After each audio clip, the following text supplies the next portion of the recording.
बिहार में हुए विधानसभा की 4 सीटों पर हार के बाद आरजेडी में विरोध के स्वर सामने आने लगे हैं। पार्टी की नीति और रणनीति पर पार्टी के सीनियर नेता आजाद गांधी ने सवाल खड़ा करते हुए पार्टी में जिस प्रकार से टिकट का बंटवारा हुआ उससे साफ हो गया था कि पार्टी की हार तय है। आजाद गांधी ने प्रदेश अध्यक्ष जगदानंद सिंह पर वार करते हुए तंज कसा, कहा कि पुत्र मोह में उन्होंने पार्टी को डुबा दिया, उनको नैतिकता के आधार पर इस्तीफा दे देना चाहिए। रामगढ़ विधानसभा से जगदानंद सिंह के बेटे अजित कुमार चुनाव लड़ रहे थे। आरजेडी यहां पर तीसरे स्थान पर पहुंच गई। 4 सीटों पर हुए उपचुनाव के रिजल्ट के बाद अब बिहार में बीजेपी सबसे बड़ी पार्टी बन गई है।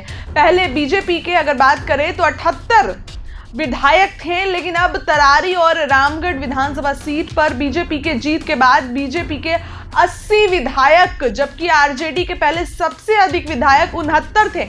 लेकिन 2 सीट हार जाने के बाद आरजेडी के पास अब 77 विधायक बचे हैं। कमजोर पार्टी बन गई आरजेडी।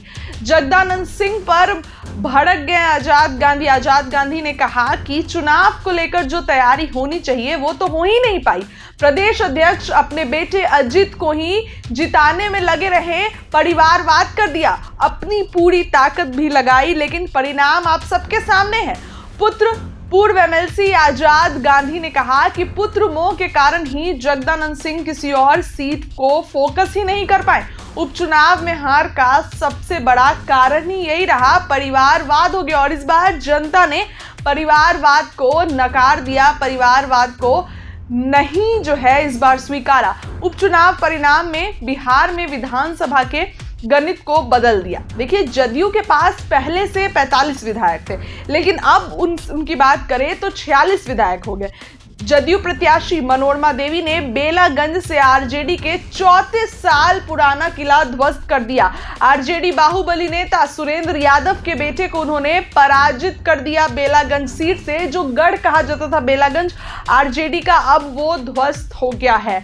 वहीं भाकपा माले की बात करें तो उनके 12 विधायक थे, लेकिन तरारी सीट से हारने के बाद उनके 11 विधायक हो गए हैं। जीतन राम मांझी की पार्टी 4 सीट बरकरार है। देखा जाए तो 243 सीटों वाली बिहार विधानसभा में विपक्ष महागठबंधन के सीट कम हुए, वहीं सत्ता पक्ष काफी मजबूत हो गया। पहले महागठबंधन के पास 115 विधायक थे, जो घटकर अभी 112 हो गए। वहीं सत्ता पक्ष एनडीए की बात करें तो 128 विधायक थे, जो अब बढ़कर 131 हो गए हैं और बीजेपी एक बार फिर से मजबूत पार्टी बनकर उभरी है। वर्तमान में विधानसभा के 243 सीटों में से सत्ता पक्ष के बीजेपी के 80, जदयू के 46, हिंदुस्तानी आवाम मोर्चा के 4 और निर्दलीय 1 सुमित सिंह मिलाकर 131 हुए हैं। तो वहीं महागठबंधन में आरजेडी के 77, कांग्रेस के 19, भाकपा माले के 11 और भाकपा के 2, माकपा के 2 और आईएएम के 1 विधायक मिलाकर कुल 112 विधायक विपक्ष में रह गए हैं। काफी ज्यादा अंतर दिख रहा है। देखिए, विधानसभा चुनाव आने वाला है और ये उपचुनाव एक लिटमस टेस्ट की तरह कहा जा रहा था। फिलहाल इस चुनाव में महागठबंधन तो हार गई है। आने वाला विधानसभा चुनाव में इनकी क्या तैयारी है वो देखना दिलचस्प होगा। फिलहाल इस खबर के लिए इतना ही। आपको क्या लगता है कमेंट में बताइए। बहुत बहुत धन्यवाद।